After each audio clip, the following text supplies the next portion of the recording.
السلام عليكم ورحمة الله وبركاته. ازيكم حبايبي؟ عاملين ايه؟ طبعا انتوا عارفين ان العيد فتة. اولا كل سنة وانتم طيبين، وان شاء الله باذن الله ربنا يعود عليكم الايام بالخير. وان شاء الله باذن الله ربنا يوعدكم يا رب باذن الله السنة الجاية يا رب باذن الله تبقوا في الحج. اول حاجة طبعا خالص حمصت العيش، وبعد كده طبعا عاملة الصلصة وعاملة الرز وعاملة الشوربة وعاملة الدقة وحمرت اللحمة. انا عارفه ان طبعا شاطرين وتعرفوا زي انتوا عارفه، كل واحده طبعا عارفه ان هي بتعمل صينيه الفته ازاي. بعد كده طبعا بحب ان انا احط العيش مع الصلصه مع شويه شوربه، احط الدقه وبديها تقليبه كده، وبعد كده ببدا ان انا احط طبعا ايه الرز كله. طبعا انا عامله كوبايتين رز بالحاله اللي انتوا شايفينها دي كلها، طبعا أنا عامله كوبايتين رز بس على قدنا يعني وكده. هحط الرز طبعا كله، مش هسيب حاجه في الحله خالص. وطبعا ما تنسوش الاعجاب واشتراك في القناه عشان يوصلكم كل جديد باذن الله انا بعمله بنزله. ولو عجبكم حاجه ابعتولي، وانا ان شاء الله باذن الله ان شاء الله كل اللي انتوا تطلبوه مني باذن الله هعمله لكم. بعد كده ابدا بقى طبعا رصيت الرز كله، بعد كده ابدا بقى احط الشوربه، اوزع الشوربه. بعد كده بحب احط بقى الصلصه. وبعد كده ايه، انا طبعا بحب قوي ازوق ايه الصلصه بقى، بحب قوي ازوقها.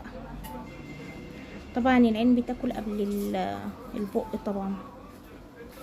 وبقعد اوزع الصلصه كويس جدا عشان احنا بصراحه بنحب قوي الصلصه في الكشري. ببدا بقى انا اوزع كده زي ما انتم شايفين. اللي ما يعرفش الطريقه وعايز الطريقه بتاعتي يكتبوا لي في التعليق، وانا باذن الله هوريها له، يعني اقول يعني اعملها وتشوفوها ان شاء الله. بعد كده بقى ايه، هنبدا بقى احط طبعا اللحمه.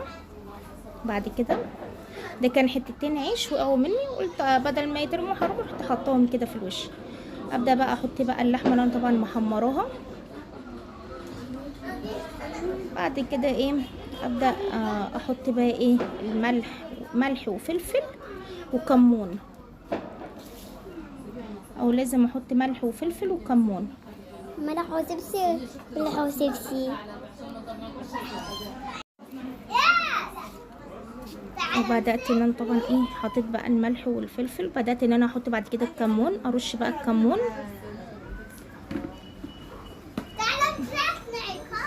بعد كده بحب بقى احط بقيه الدقه فوق ايه اللحمه، فوق اللحمه ابدا ان انا احط بقى ايه الدقه بقى، بتدي طعم التتبيله كده جميله. وكل سنه وانتم طيبين. طبعا ما تنسوش الاعجاب واشتراك عشان يوصلكم كل جديد. السلام عليكم ورحمه الله وبركاته.